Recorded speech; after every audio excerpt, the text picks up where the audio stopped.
right, and we're back for St. Paul's Podcast, episode 11. 11. Still in double digits. You think we'll ever make it to triple digits? That's we might have more episodes one day than we have viewers. 100 weeks. Are you sure they can hear you from there? Because you're kind of far from the microphone. I think it's picking up. It says it's picking up. The reason you have the microphone so far away from you is because you have a guest sitting next to you, and you guys are sharing your microphone. Yay. So let's welcome our guest. Yay! Woo! Maybe we'll include... Oh, here come the dogs. They heard us clapping. Yeah. So why don't you introduce our guest, Father Jay? Our guest is Guadalupe. I think this is our second official guest. Second official guest, yes. Yeah, Father Tom... Father Tom was a walk-in. Yeah, walk-in. We need to have Father Tom back. Yeah, he was kind of like a pinch hitter. Yeah. And the dogs are going everywhere right now. And now Dulce is licking Guadalupe. But Guadalupe is our second guest. She's our youth minister / coordinator. I don't know what her exact title is. You can say it. I think it's just religious ed coordinator. Religious ed coordinator. Yeah. That's a pretty cool job. I mean, it's who came up with that title? I did. You did. Yeah. Wow. So we welcome Guadalupe as our guest to our show here. Guadalupe has been working here for the better part of the year, helping us coordinate our religious ed. We went through a transition in our religious ed. Actually, last episode we spoke at length a bit about some of the new things we're doing with religious ed, and Guadalupe was kind of fundamental in helping us facilitate all of that and make it actually happen. And now that we know how to make it work, we're looking forward to next year's registration. So Guadalupe, why don't you introduce yourself? Tell our 44 viewers what life is about in St. Paul's and religious ed, and currently as a student at St. Peter's. So I'll just let you maybe introduce yourself and speak a little bit about yourself and your experience here at St. Paul's. Okay. It's been very surprising. A lot of surprises have been going around. I didn't even expect to have this job. So one big surprise after another, especially balancing university, work, and, just living life here. Very accepting parish, very flexible. So I do enjoy that. I love that. I love the people here. Nice. Tell us a little bit about what you do exactly. Like, what does it mean to be a religious ed coordinator? Really just being able to connect with everyone, I think, is number one. Everyone has a lot of questions, a lot of different perspectives and ideas. Really being accepting, learning more, being open to learn more, being open to questions. I think that's a big thing. Being able to accept that you don't know everything and you're willing to learn. Wasn't that the case for all jobs in the church? I mean, if you work for the church, we can't pretend to know everything there is to know. We kind of have to go with the flow. Right. That rhymed. Yeah. That could have been a song. But I think that's true of most church work. And I think that's key that you say that because, church work can often be like, oh, we're stuck and this is just how we do things here in this parish. And it's how we've always done it. And we're just going to continue to do it. Right? Yeah. And I think here, it's like, well... Yeah, there's certain stable factors about a parish, like the Mass and certain aspects of worship that we do the same way. But then when it comes to outreach, education, catechesis, I think there always has to be a renewal and an open mind and heart to read and understand where people are at. What has been your favorite thing about working here, about the job so far? We have how many families altogether? 90 some? Well, 95 kids. 95 children. And I think 20, 30, around that range. Adults? Adults, parents. Yeah.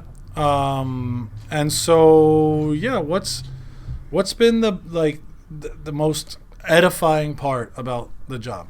And then the hardest part about the job? Oh. The most edifying part? I would say just the kids, to be honest. Interacting with them is great. Getting to know what they have going on, being, I guess, a part of their life, being able to help their parents out, just talking to them is very nice. Especially the younger kids, they're so, I guess not innocent, but they have that curiosity and creativity, just finding out new things, and they just throw it out there. So something kind of funny, in our last episode, we were talking about religious ed, and we had a whole segment on how we shouldn't use the word kids. Oh. Children. Because a kid is a baby goat. Really? Right? Yeah. That's what it is. Oh. And anyone who listens from one episode to the next is going to be like, oh, Father Joe's going to call her out.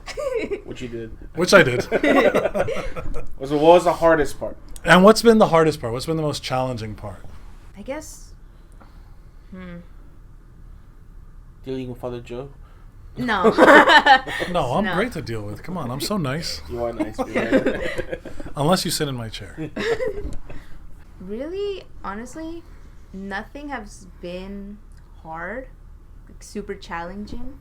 Everything's been pretty straightforward. Like, again, it's just a lot of questions, so I never had to deal with something pressure. What about balancing university, because you're in school to study for nursing, balancing at St. Peter's? What about balancing university and work life? How's that been? It's actually been better. I do know at the beginning it was very overwhelming. It's new, First semester you just think you can do anything, accomplish anything in the world, and then winter break hits and you come back to spring semester and you're just like, okay, maybe I can't have everything. So Yeah. I guess that balance was a bit difficult, but with the support, it's been manageable. And you've been in this parish for a long time, Yeah. right? Yeah. Like, did you grow up in this parish? I did. You were born and raised in St. Paul's. Born and raised. Wow. Yeah. Actually, funny story. Guadalupe is the spokesperson. Ironically, there was a video we made like 3-4 years ago about the parish. It was like a parish promo video. Yeah. And she did the interview Oh. on behalf of the youth group.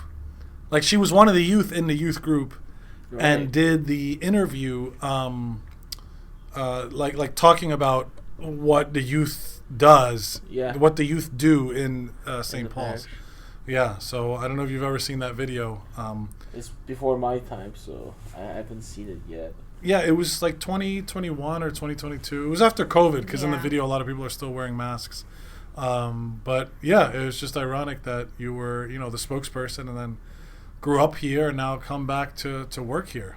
Yeah, I do find that funny. I find that story very funny. I Yeah. tell my mom that all the time. I was like, I never thought I would ever be in this position. Like, I Yeah. took catechesis here. I was in youth group. I volunteered, and then all of a sudden I come back and here I am. Yeah, but I saw it. I mean, you were a godmother for your niece or nephew, My niece, yeah. and you were very young. You were like 15 or 16. You had to be 16 to be a godmother, but I think you were turning 16. Yeah. So you were still 15 at the time when we had the class for baptism. And I remember being really impressed by your catechetical knowledge at that time. Like, you had gone through our program here and you kind of knew the sacramental life and what it meant and what baptism was. And, it was the first of initiation and et cetera. And you were kind of like able to verbalize, some of the catechetical teaching of the church as a 15-year-old, and I found that pretty impressive. So then when you came back to assist in catechesis and we saw your organizational skill and your communication skills, we said, you know what, she'd be a great coordinator. And so we're grateful that you were willing and able to say yes to this position. And the parish is benefiting from it. I would say we're very organized. Some things, there's learning curves for all of us. But overall, the communication with the parents, with the children, with the youth, It became a lot easier. Bottom line is, we've been very appreciative of Guadalupe. Yeah, so we welcome her to the podcast. And so if you have anything to say and jump in on this topics, we're going to keep moving along. Are we actually going to talk about your beard? Guadalupe actually said she remembers you without the beard. Yeah, I didn't always have a beard. I mean, obviously. I wasn't born with a beard. Yeah. Is it like a real beard, or is it like, wow, he's really trying hard? No, I it's a think beard. it's a beard. Yeah. It's not like he's trying really hard. No, now it's a beard. Yeah. But before it was like he's trying really hard. I'm pretty to sure have a there was a stage where... Yeah, I still feel like it's an in-between stage. I think because you want it to be like... I want a legit priest beard. I mean, I think... Like, whatever that means. You already have a full beard. No, but I want like a legit priest beard. Like down... You know what I mean? Like down to... Maybe not like belly button, like that's a little too much. but like down to like the chest Chest. area, like a full blown beard.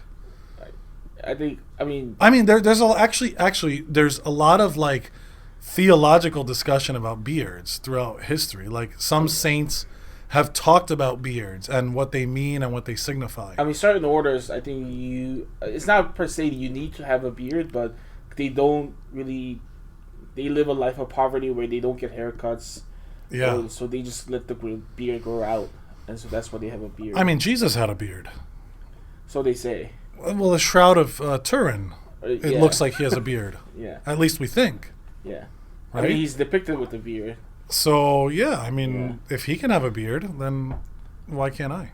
I mean, sure, go for it. I mean, the next step would be like shaving my head Yeah. and going full-blown monk. Yeah. I've already stepped into the sandals. Like last summer I wore sandals a lot, and I think they're coming back this summer. And now the beard. Is that too much? No, I think. Again, I think if there has to be intentionality behind it, right? The things that we do have a spiritual significance. Yeah. In our faith, and so a beard and the shaved head usually is again a sign of poverty. In this church, right? Okay, why? Because you can just shave your head. You don't have to go to like a barber. Yeah. You don't have to. You can just quickly shave it. It's a life of simplicity. Right. You're not really, and with the beard as well. If you're like grooming it or I don't know, like. But it's funny because some of the church fathers do speak about beards, and they speak about like the spirituality of beards, and like it can be a sign of basically humility and poverty, but it can also be a sign of vanity. Right. And like if you overdo it and over trim it and everything oh my gosh. there's a lot of what is it, interruptions in today's guy. I know. But I think everything can be vanity, right? Like charity as well. Like I look how much I'm giving. Right. You know, and like I want the people to notice how nice I am, how kind I am. And so like even your act of goodness can become vain. Yeah. And so I think if you want to go for it. I just love not having to shave or do anything. Right. Just because it makes life so much easier. I just can't grow a beard, so.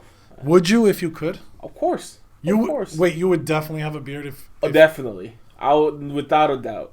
Interesting. Yeah. I think there is a sign of like fatherhood behind the beard.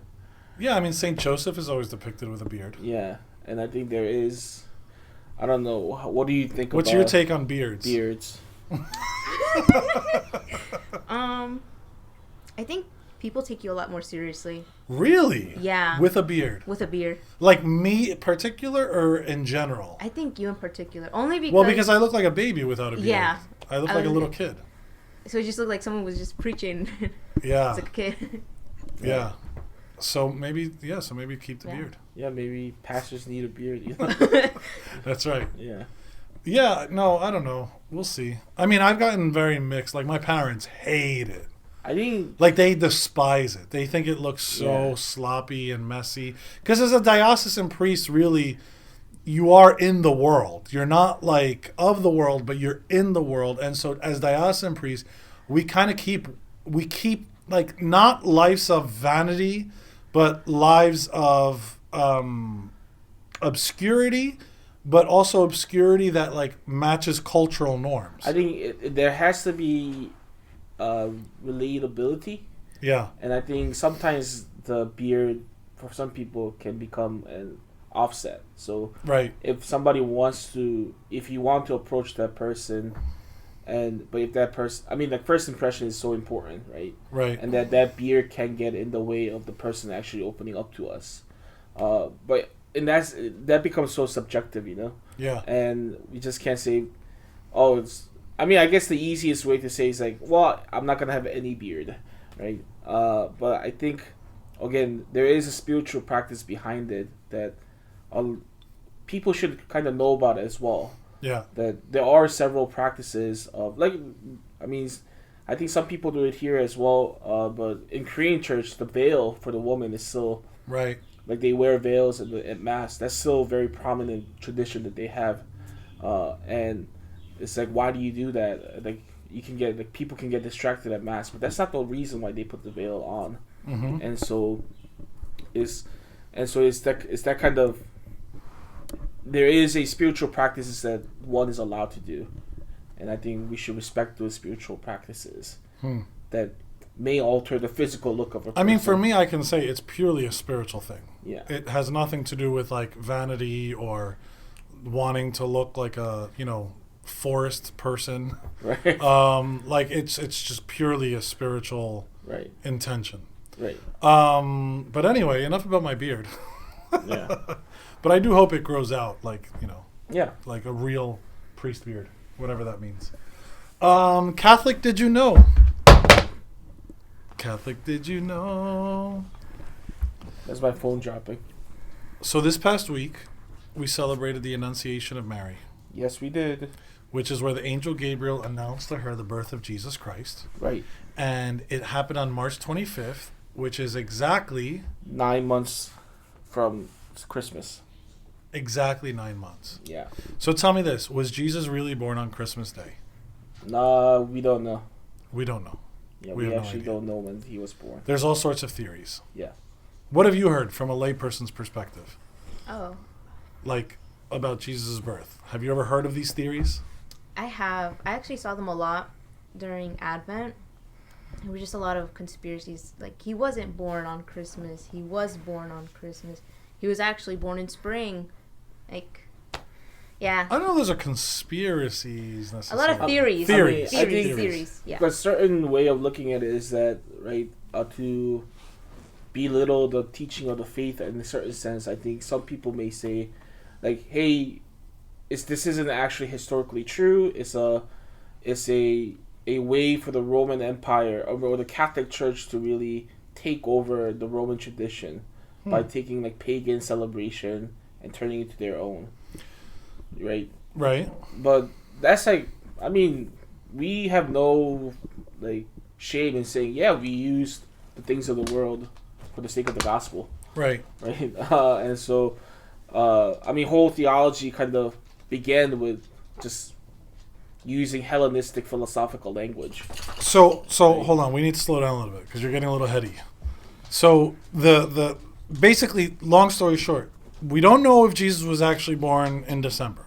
There are theories that say he could have been born in December, but there are more theories that say he was probably born in the spring, or I've heard September often as well. Right. For different reasons, because people line up some of the biblical events and try to map it out and when his birth would have taken place, and they have different theories for why it was the spring, why it was September. But the reason we celebrate December 25th is probably because it lines up with the winter solstice Right. and the again, pagan Roman celebration celebrations. of the winter solstice. Yeah, but what's beautiful about how that fits into Christianity is that that's the celebration when the light starts to come into the world. Right. So days get longer. Yeah, days get longer starting December like 22nd, but Yeah. 25th. And so now we're living in, I mean, it doesn't get dark out until like 9 p.m. Right. But this doesn't make sense if you're in the southern hemisphere, I mean, I think again. right? I mean, but it's beautiful to see, right, that there is a spiritual reality behind these physical things that we decide to do. Yeah. We just didn't decide, let's just take over a winter solstice, so the pagan celebration doesn't have to be celebrated anymore. Right. But there is a A fittingness, connection. Yeah, a fittingness of the light coming into the world. right? And I think I really like, because John's birth is in June, and the summer solstice. And Well, June 24th we celebrate John the Baptist, right? Or June 25th. June 25th, right? 6 months prior. Right. And so that's summer solstice, and that's when actually days get darker. Right, starting that day, it starts to get darker. Now, but I guess in the southern hemisphere, it would still work because starting December 25th, that's the fullness of light. Right. So the light came into the world, right? So it kind of makes sense even if you flip it. Right. And so I think that's the day that, right, like John is preparing the way for the Lord, so things will get darker, and the Lord enters into the world. So now light is entering into the world. Yeah, I think it's great. I also think it's great. And now the resurrection actually probably did take place in the spring.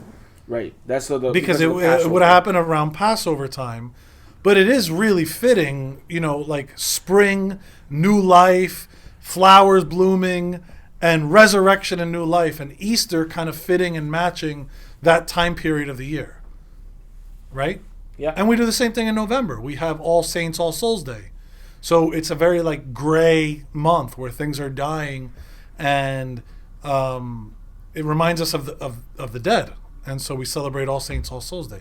So yeah, it's nice to see this connection with nature and the cosmos together with our Catholic faith. I think that's very powerful. So let's close because we're coming up on time. This Sunday is a very special Sunday because it is The gospel. The gospel. I can't read that. Laetare Sunday. Laetare Sunday. Also known as Rejoice Sunday, because the Easter celebration's coming close. Hi, Dulce. So Laetare Sunday is the Sunday where we wear the rose-colored vestments. Rose, yeah. Not pink. Rose. I've said that many times, but it's pink. Let's be honest. Yeah. It's pink. It lightens up the mood a little bit from Lent, saying, okay, something's near, right? The Lord is near, Laetare. And then in Advent, we have another Sunday called Gaudete Sunday during Advent. So it's like when you're approaching Christmas, when you're approaching Easter, you kind of lighten the mood and you start to rejoice because you know the celebration of what you're waiting for is close. Did you know usually that? The second last. I actually did. I just don't know the full... The name, the Latin name. Yeah. It's the second to last Sunday of whatever season. Correct. Advent is the third Sunday of Advent. For Lent is the fourth. Yep. Yeah. That pattern's nice. Yeah. So maybe we can just read the gospel real quick. Gospel's pretty long. Oh, it is. Yeah. It's Prodigal Son. Oh, it's the Prodigal Son. So let's just talk about it. Okay. The Prodigal Son. Right. If you haven't read it, read it. You're going to be reading it. You're going to be hearing it. So let's all go around and say one thing that strikes us about the story of the Prodigal Son. Okay. Okay, I already have mine. So you can go first then. Okay, so I'll go first then. So in the story of the Prodigal Son, what I find fascinating is that when the son plans to return, right? Because remember, he runs off, squanders all the money, so living with the pigs. Starts living and eating with the pigs. And then he realizes this isn't good. So he decides to go home. When he decides to go home, he prepares this speech. Right? And he says, let me pull it up here. So he says to himself, I'm going to get up, I'm going to go home, I'm going to go to my father, and I shall say to him, Father, I have sinned against heaven and against you. I no longer deserve to be called your son. Treat me as you would treat one of your hired workers. Right? Yep. Then he gets up and he goes and he meets his father, and his father runs to him and he starts his prepared speech. Father, I have sinned against heaven and against you. I no longer deserve to be called your son. And the father doesn't let him finish his speech. Right. And then the gospel says, and his father quickly ordered the servants, quickly bring the finest robe and put it on him. It's almost like if he cut him off, like, stop. Don't ever say you're not my son. No matter what you've done, you're back. I'm here to rejoice with you. Mercy has triumphed. Mercy has conquered. My son was dead and now he lives, right? He cuts him off. And I love that. I love that the father cuts off the son in the middle of his speech. And especially right after he says, I no longer deserve to be called your son. I just find that very beautiful, very powerful. Nice. Yeah. Your turn. I think the one that I really like about this parable is that the younger son is out of the house and he's coming back to the house. But it's also the older son, if you look at it, the older son is outside of the house working as well. So both sons aren't actually in the house of the father. And who goes out to get the son? Well, the younger son, definitely the father goes out and embraces him again. But when the older son is mad about the younger, like throwing a party for the younger son, so the older son refuses to come back home, it's again the father who goes out to him and pleads with him to come back and celebrate together. And I think that's kind of the beauty of our faith as well. It's the father coming to us. Mm-hmm. Right? He wants us to be in the house together with him, in his house, to celebrate and to party and to enjoy the life as a son. but in both of the story, the sons are now willing to be in the house of the father. So the father goes out and gets us, calls us back, invites us back. Amen. Yeah. Guadalupe? I agree with that. I agree with that. I have the same reaction because I know there is a part where it talks about how the father goes back and with compassion, not out of, any other feeling. I feel like that's a lot that I guess we have to remember. It's a compassion that we're brought back into it. We're not like, come here. It's out of love that we're back. Like, and I think it ends off with like he was lost and now he's found, which is very, I don't know. I think it speaks out to a lot of us, which I don't know. That's like the main thing that just came out: compassion and coming back. To be honest. Amen. And that's most of us. That's most of our stories. Yeah. Right, sir. This is a duck.